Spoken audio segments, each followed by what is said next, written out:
সপ্তাহের ছুটিতে কাছে পিঠে জায়গায় বেড়াতে যাওয়ার ট্রেন্ড কিন্তু ক্রমশ বেড়েই যাচ্ছে। এমন একটি জনপ্রিয় পর্যটন কেন্দ্র হলো মহিষাদল রাজবাড়ি। সময় সুযোগ পেলে ঘরের কাছে এমন একটা জায়গা বেরিয়ে আসাটা কিন্তু মন্দ নয়।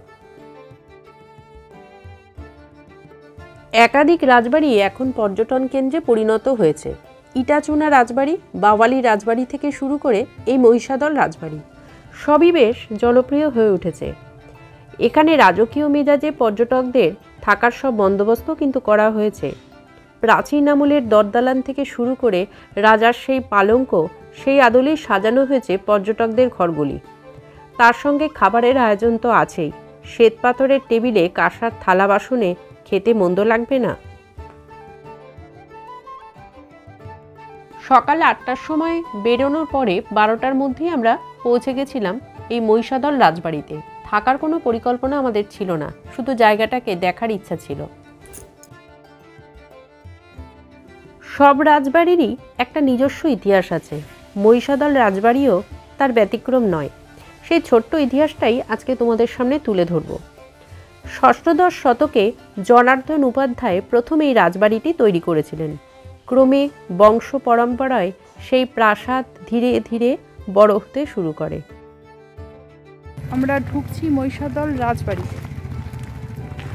তো এর আগেও এসছি, তো এখন এসছি হচ্ছে এটা শীতকালে আসলে একটু একদিকে ভালো কি রোদ্দুরের তাপটা কম থাকে, তবে যে হারে সকালের দিকে মেঘলা করে এসছিল আমার তো খারাপই লাগছিল যে কেমন লাগবে বা কেমন ঘুরবো, বৃষ্টি টিষ্টি আসবে নাকি।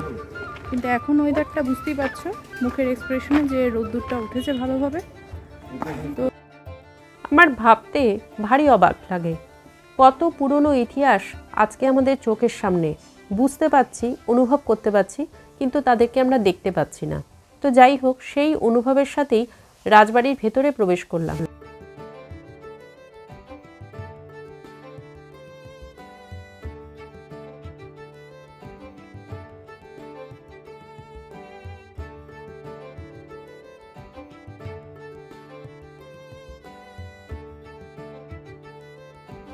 মহিষাদল রাজবাড়ি এখন ৩টি প্রাসাদ নিয়ে তৈরি।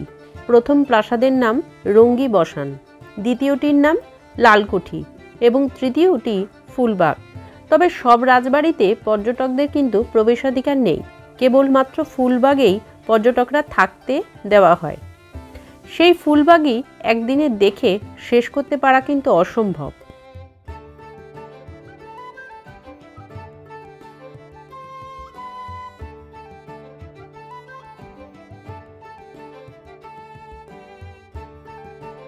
ভেতরে সব জায়গাতেই ক্যামেরা, মোবাইল কিন্তু নিষিদ্ধ ছিল। আমরা যতটুকু পারমিশন পেয়েছি সেই অনুপাতে তোমাদের সামনে ভিডিওটা করতে সমর্থ হয়েছি। তো প্রত্যেকটা জিনিসই সেই সময়কার সেই ইতিহাসকে কিন্তু বারবার উন্মোচিত করেছে। দেখো, এখানে কামান থেকে শুরু করে বাইরের দৃশ্য থেকে শুরু করে সব কিছু একটা অভিনবত্ব আছে। সেই তথ্যচিত্রকে তুলে ধরতে পেরেছে, ঐতিহাসিক তথ্যচিত্র যেটা বলতে পারো।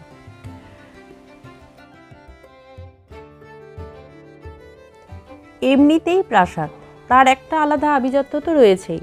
চওড়া দালান, কড়িকাঠের সিলিং, কারুকার্য করা দরজা জানলা, তাতে আবার সেই পুরনো দিনের খড়খড়ি দেওয়া জানলা, সেই আভিজাত্য তো রয়েছেই। সেই সঙ্গে রয়েছে পুকুর, কুলদেবতা মদন গোপালজীবের মন্দির। এই অন্নপ্রাশনের চিঠিটা দেখো, সেই সময়কার অন্নপ্রাশনের নিমন্ত্রণপত্র, কি অদ্ভুত না? সেই ইতিহাসের সাথে একাত্ম হওয়া যায়। এই রাজবাড়িতেই আবার রয়েছে একটা মিউজিয়াম। অনেকে আবার রাজবাড়ির আশপাশে গ্রামও ঘুরে কিন্তু দেখতেই পারো, কিন্তু মিউজিয়ামের ভেতরটা আমরা দেখাতে পারলাম না, কারণ পারমিশন তো ছিল না ভিডিও বা ক্যামেরা কোনো কিছু করারই।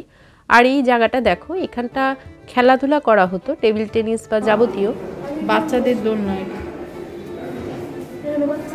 এটা কিন্তু বিশাল একটা অ্যান্টিক জায়গা, মানে কত অনেক বছর আগের, মানে ধর এটা আমি বলছি এটা 1900 শতকের আগে, ওই 1850 বাচ্চা নিয়ে যাওয়ার জন্য তখনকার দিনের প্যারাগুলো, এটা তাই তো? এগুলো কিন্তু একটা দারুণ ইয়ে।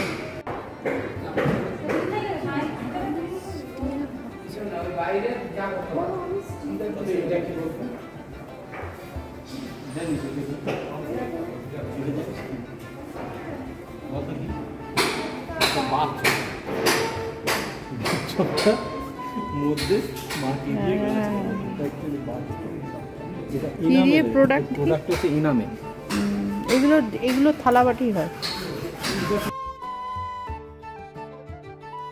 মহিষাদল রাজবাড়িতে প্রত্যেকটা বিষয়কে খুব সুন্দরভাবে উপস্থাপন করা হয়েছে, তবে এখনও কিন্তু রিনোভেশনের কাজ চলছে। যাই হোক, রিনোভেশনের কাজ চললেও তোমরা বহু কিছু দেখতে পাবে। তবে হ্যাঁ, একটা বিষয়, সেটা হচ্ছে সব জায়গায় তো ভিডিও করা সম্ভব নয়, তাতে কি দেখার আনন্দ তো আছে। তো এই পর্বে এইটুকু, আশা করছি ভালো লেগেছে। যদি লাগে লাইক করো।